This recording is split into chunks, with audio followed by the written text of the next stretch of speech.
The cold that afternoon was the kind that crept in quietly.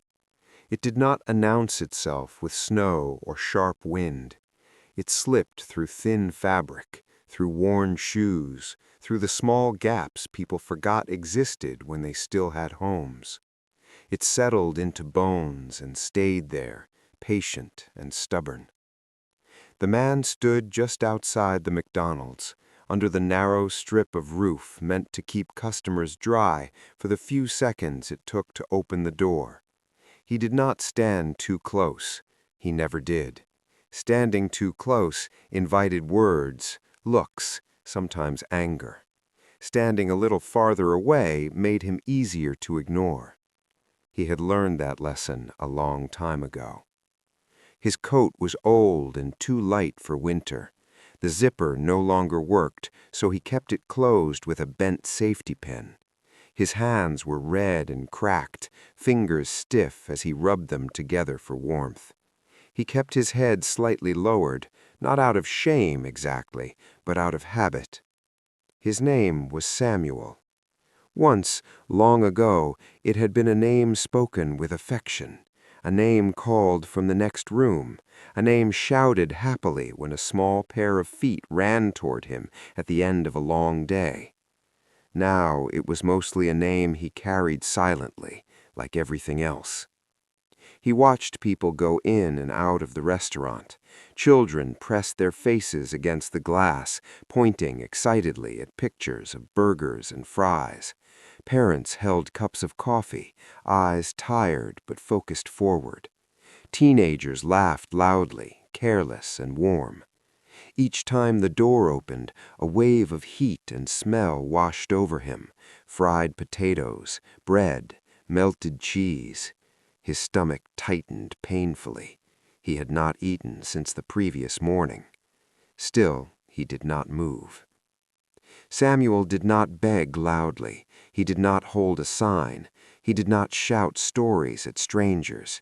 He waited for what people left behind: half-finished fries, a forgotten burger, a cup with a little soda still in it. It was less humiliating, he told himself, less intrusive. It was survival without asking to be seen. After a long while, when the cold had crept too far up his legs and the hunger had begun to make his hands shake, he pushed the door open. The bell above it chimed softly. Inside, the warmth hit him so suddenly it made him dizzy.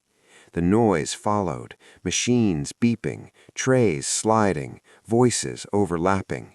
Samuel paused for just a second to steady himself, then moved along the wall toward the back, near the trash bins. He kept his eyes low. A few people noticed him, most did not. A woman gathered her child closer. A man frowned briefly, then looked away.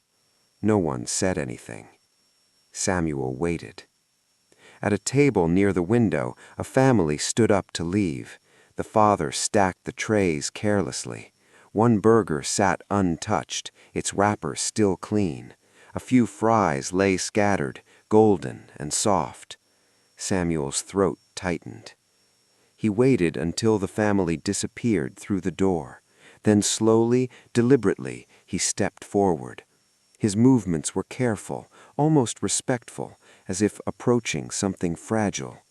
He reached out. "Sir." The voice was calm, not loud, but it sliced through the noise in his head. Samuel froze. He turned around slowly. A young woman stood just a few feet away, wearing a red McDonald's uniform. Her hair was pulled back neatly, her face pale but kind. She looked nervous, like someone unused to confrontation. "You can't take food from the tables," she said gently. Samuel nodded at once, pulling his hand back as if burned. "I'm sorry," he said quickly. "I didn't mean to cause trouble." He stepped back, eyes lowered again. "I'll go." Something in his voice, quiet, resigned, practiced, made the young woman hesitate. "Wait," she said. He stopped. She studied him for a moment, not the way others did, quickly and dismissively, but carefully. She noticed how he stood, how he avoided eye contact, how his coat hung on him like it belonged to someone else. She noticed the way he clutched one wrist with the other hand, as if holding himself together. "Just wait here," she said. Before she could respond, she turned and walked back to the counter. Samuel stood there, unsure.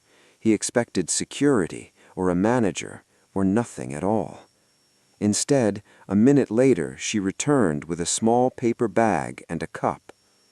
"I bought you a meal," she said, holding it out. "It's okay." Samuel stared at the bag. For a moment, he genuinely did not understand what she was offering. Then it registered, and his chest tightened so sharply it hurt. "You don't have to do that," he said. "Really."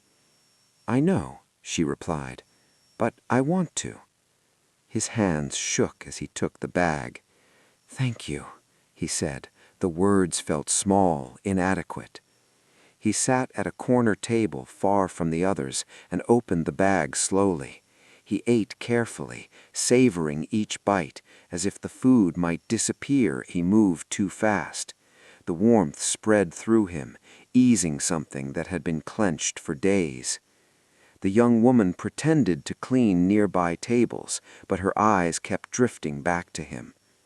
As Samuel lifted his cup, the young woman noticed the watch on his wrist.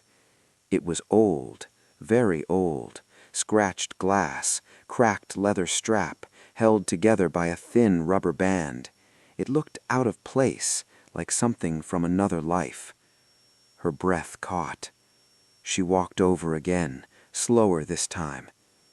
"That watch," she said, "it's unusual." Samuel glanced down at it, surprised. "Oh, this old thing?" He smiled faintly. "I've had it a long time." "It looks like one my dad used to have," she said carefully. Samuel's smile softened. "I bought this for my daughter," he said. "She loved it, said it made her feel grown up." His voice faltered a second, just for a second. "I wore it for her so she wouldn't lose it." The young woman swallowed hard. Her heart began to race. "What was her name?" she asked. Samuel hesitated.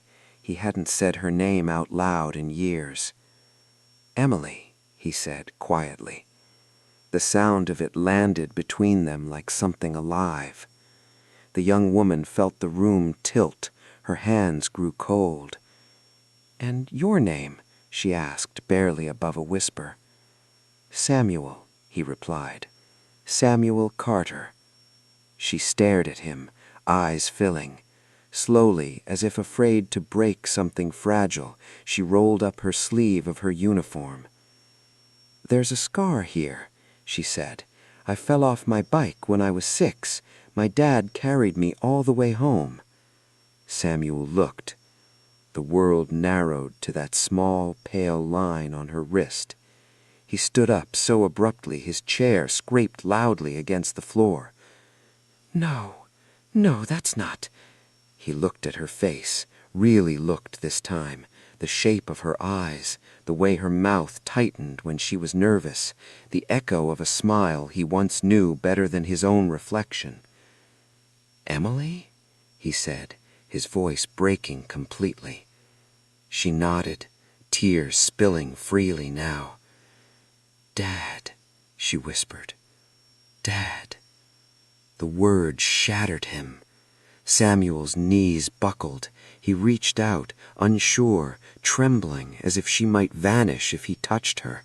Then she stepped forward and wrapped her arms around him.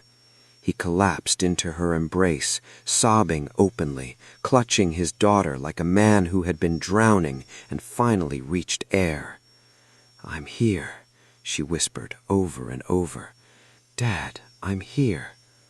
Around them, the restaurant fell strangely quiet, and for the first time in 20 years, Samuel allowed himself to believe that what he had lost might not be gone forever. For a long moment, neither of them moved. Samuel stood frozen, arms still half raised, as if he tightened his grip even slightly, the woman in front of him would vanish like a dream interrupted too soon. Emily pressed her face against his chest, clutching the thin fabric of his coat as if anchoring herself to something real, something she had been searching for without fully knowing it. "Dad," she whispered again, this time softer, almost uncertain, as if testing whether the word still belonged to her. Samuel's breath broke. "Yes," he said hoarsely. "Yes, my daughter, I'm here." He wrapped her arms around him properly then, holding her with a desperation that surprised even him. His hands trembled against her back. He could feel her breathing, quick and uneven, and it grounded him in a way nothing had for years. "I thought you lost me forever," he said. "I looked for you. I swear I did. Every day, for so long." Emily pulled back just enough to look at his face. Tears streamed freely down her cheeks, but her eyes searched his with fierce intensity, as if memorizing him all over again. "I believed you would come back," she said. "For years I waited. Every time a man came to the center asking questions, I thought it was you." Shame washed over him in a heavy wave.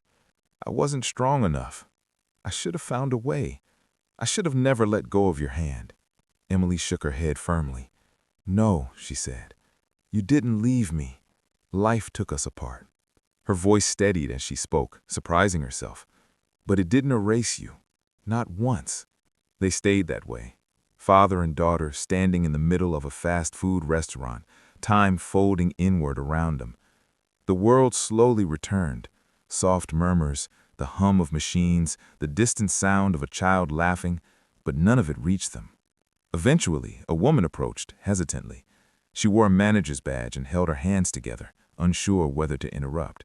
"I'm sorry, is everything okay here?" Emily turned toward her, eyes red but shining.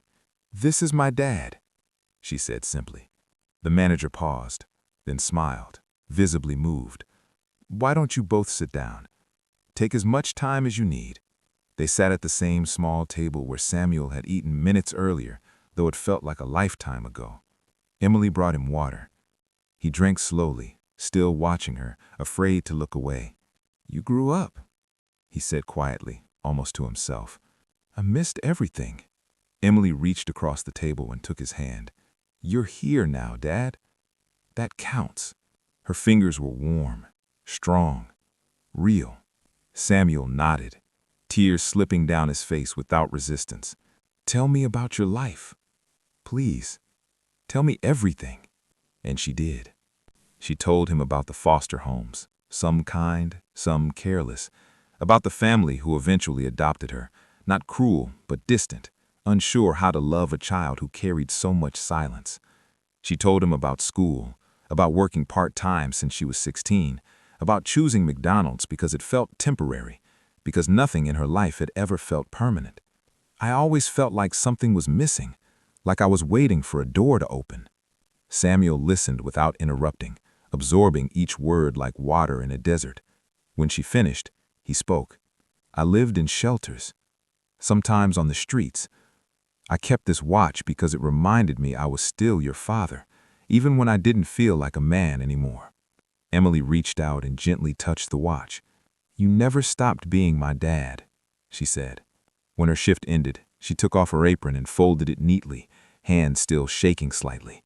"Come home with me," she said, not as a question, but as a promise. "You don't belong out there anymore." Samuel hesitated. Years of survival had trained him not to trust sudden safety. "I don't want to be a burden." Emily smiled through tears. "Dad, you carried me on your shoulders. You carried me home when I was hurt. Let me carry you now." The drive to her apartment was quiet, but not awkward. Samuel watched the city pass by, noticing details he hadn't allowed himself to see in years. Streetlights glowed like small moons. Homes stood solid and warm behind their windows. Emily lived in a modest apartment on the second floor of an old building. Inside, it smelled faintly of coffee and clean laundry. Samuel stood just inside the door, unsure where to put his feet. "You can take a shower," There are clean towels. When the hot water ran over him, he broke down completely. He leaned against the tiled wall and sobbed, deep, unrestrained cries that carried 20 years of guilt, loss, and fear. The water washed away dirt, but more than that, it loosened something inside him that had been locked tight for too long. That night, he slept on the couch. Emily offered her bed, but he refused gently. "I'm just happy to be under a roof," he said. He slept deeply, without nightmares, without waking to the sound of sirens or cold. In the morning, sunlight streamed through the window. Emily stood in the doorway, watching him sleep for a moment before quietly making breakfast. When he woke, confused for half a second, he saw her and smiled. "Good morning, my daughter." Her eyes filled again. "Good morning, Dad." Days passed, then weeks. Emily helped him replace lost documents, took him to clinics, sat beside him as he spoke to social workers. Samuel struggled with the feeling of being cared for, of being seen, but he did not push her away. Sometimes they talked for hours. Sometimes they sat in silence, comfortable and complete. One evening, Samuel stood by the window, watching the city lights flicker on. "I don't know what the future looks like," he said quietly. Emily joined him. "Neither do I, but we'll face it together." He nodded. For the first time in decades, uncertainty did not feel like a threat. It felt like possibility. Samuel was no longer just a man who stood by a door, waiting for scraps. He was a father again. And Emily was no longer a woman searching for a missing piece of her past. She had found him. And together, they stepped forward, not into a perfect life, but into a real one, built slowly, honestly, and held together by something stronger than time: love.